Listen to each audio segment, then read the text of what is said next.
review time. This game is two things. It is one.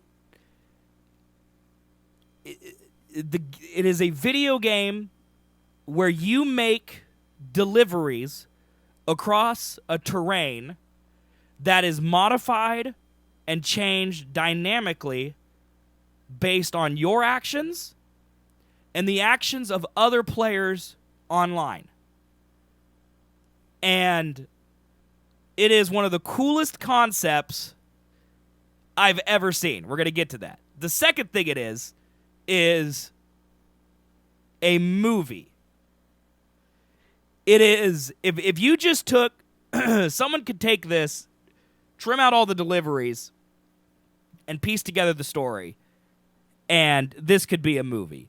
It is, and I dare say it would be a good movie. The first two acts are just filled with mystery. You start to piece it together. You start to be like, this could be. It's like all good stories, you start to facilitate your own ending and how you think the mystery will be solved and how all the strands, no pun intended, will come together to form, this big tapestry that makes sense. And masterfully, this is my first ever Kojima game. I don't know if his other games are this way, but masterfully, the final act, 2 or 3 times I flipped, this character's bad. No, wait, he's good. Oh, he is bad. No, he is good. Several characters did that for. And it never felt cheap, and I never expected it.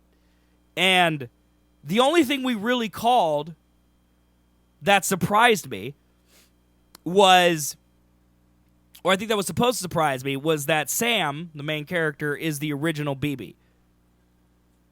And I don't know if that was supposed to be a super surprise. They did a lot of alluding to it, and it started to make sense the more you played the game. If you were paying attention, a lot of stuff started to fall into place. And they did I have to give, I guess, Kojima props, because they also did in this game what I think a lot of these mystery games don't do. So many games I'll play where there's some mystery and your main character is asking incessant questions. Like, are you an idiot? Clearly, this is what's happening. And your main character is always the dumbest person in a room. And in this game, your character's mostly silent, which makes it that much more engaging. But instead of it being like a Zelda game where you're noticeably silent, in this game, you feel like your silence is necessary. And that also increases, I think, the narrative. It lets me figure it out without feeling like I'm in a video game. Really well done. So that's the two things this video game is. It is a movie that you can watch and just for the story, and it is also a video game that you can play with really no care for what the story is whatsoever. It's a platformer. It's a puzzle traversal type game that's got item management, crafting. It's got vehicles. It's got things you can build. It is fully and totally realized. It also feels, which is something you don't really get a lot nowadays, the game feels finished. No bugs. No crashes. It is beautiful. The music is great. The gameplay is great. It is a finished video game. I don't know the last time I played a game where I was like, they'll patch this in later. They'll fix this later. Like, it's a finished video game. I gotta tell you, chat, like El Papa's saying like an 8 out of 10. Honestly, I've been thinking about this because I've only ever played one game on stream that I gave a 10 out of 10 to, and that was The Witcher 3, which is my favorite game of all time. And I was thinking, does this game deserve a 10 out of 10? And I'm just trying to think, what didn't I like about it? Like, the closest game I played was this time last year, Red Dead Redemption 2. and I gave it a 9.5. And the reason I gave it a 9.5 is because I did not like how the quests or the missions that you did, 60% of the time they would turn into this massive gunfight where it's you and your 4 gang members shooting 40 people. And you did that 100 times in the game. It kept it from perfection. And I was trying to think, what is the thing in this game that's like that? And I can't think of anything. This game, to me, I think this will be the very first brand new game I've ever played on stream that is a 10 out of 10 for me. This is so far my game of the year. It is a 10 out of 10. There is nothing about this game I don't like, and everything that it does perfectly. There's nothing about it that seems unnecessary. And I gotta tell you, there are parts of this game that I feel I played it in a way that someone with a differing play style could play it. I played it in your face, shoot everybody. I loaded 10 bodies up into a truck and took them to the incinerator. Okay, you could play this entire game with stealth, with stun grenades, with rope guns. There's a million different ways to play it, and the world is dynamic. You could go back and replay it. I also got to say, the acting in this game is stupid. Like, I don't know how they roped Mads Mikkelsen into this and how they roped Léa Seydoux into this. Troy Baker makes sense. That man has never seen a video game he said no to. And, like, Norman Reedus makes sense. Him and Kojima are bros. But, like, that last, I mean, what was it? 2 hours? 2.5 hours that we were just watching TV together. That was Oscar-worthy performances from Mads Mikkelsen, in my opinion. Incredible.